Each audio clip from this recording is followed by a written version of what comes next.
तो अरविंद केजरीवाल मैदान में है, आतिशी मैदान में है, बीजेपी की तरफ से लगातार कैंपेनिंग हो रही है, लेकिन सवाल उठ रहे हैं राहुल गांधी को लेकर के। इस पूरे चुनाव प्रचार में राहुल गांधी कहां हैं, लोग पूछ रहे हैं। और इसलिए भी क्योंकि एक रैली के बाद, एक जनसभा के बाद लगातार उनकी जनसभाएं स्थगित होती जा रही हैं। हवाला दिया जा रहा है कि राहुल गांधी की तबियत नासाज है। लेकिन फिर बीजेपी पूछती है कि चुनाव के ऐसे वक्त में जहां बीजेपी कॉन्फिडेंट है कि सरकार बनाएंगे, तो क्या आम आदमी पार्टी और कांग्रेस के बीच में कुछ फिक्सिंग है? तो यही सवाल फिर आम आदमी पार्टी भी पूछ रही है कि राहुल गांधी का चुनावी मैदान में ना आना, रैलियां ना करना, प्रचार ना करना क्या बताता है? इसका उत्तर इस रिपोर्ट में देखिए।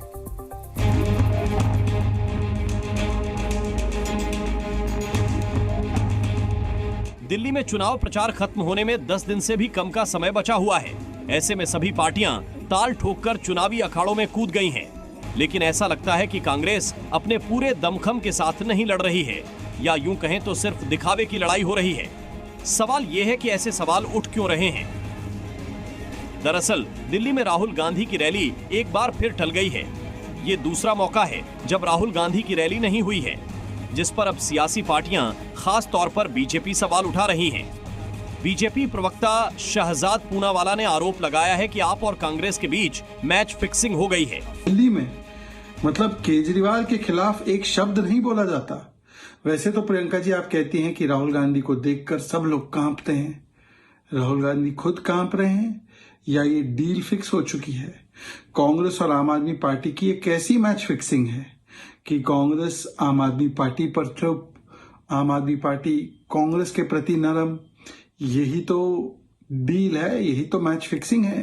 लोकसभा में भी चुनाव हाथ में हाथ मिलाकर लड़े थे और अब भी कोई मिशन नहीं है, कोई विजन नहीं है।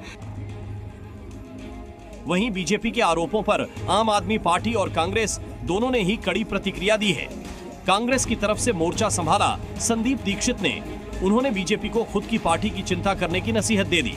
भारतीय जनता पार्टी इतनी क्यों चिंतित है? हमारा कौन कैंपेन कर रहा है, कौन नहीं कैंपेन कर रहा है, वो अपना किला संभालें।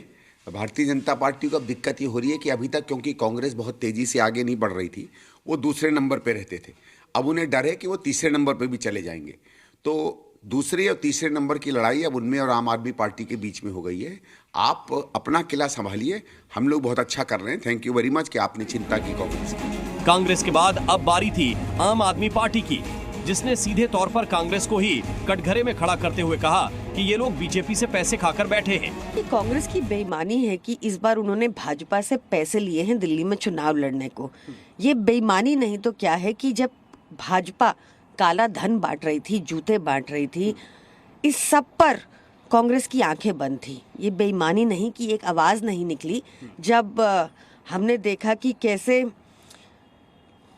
वोटर एडिशन डिलीशन के मामले में दिल्ली में हमने कितना बताया कि शाहदरा में भाजपा के नेताओं ने 11,018 एप्लीकेशन डाली एक नेता ने नाम कटवाने की, पर कांग्रेस की आवाज नहीं निकली। जैसे जैसे दिल्ली में चुनाव की तारीख सामने आ रहा है, मानो हर रोज कोई नया मुद्दा दिल्ली की गलियों में शोर बनकर उठता है और फिर राजनीति की आंधी में मीडिया के कैमरों में होता हुआ आम जनता के बीच चर्चा का विषय बन जाता है। फिलहाल अभी सवाल दिल्ली में राहुल की रैली पर है। तो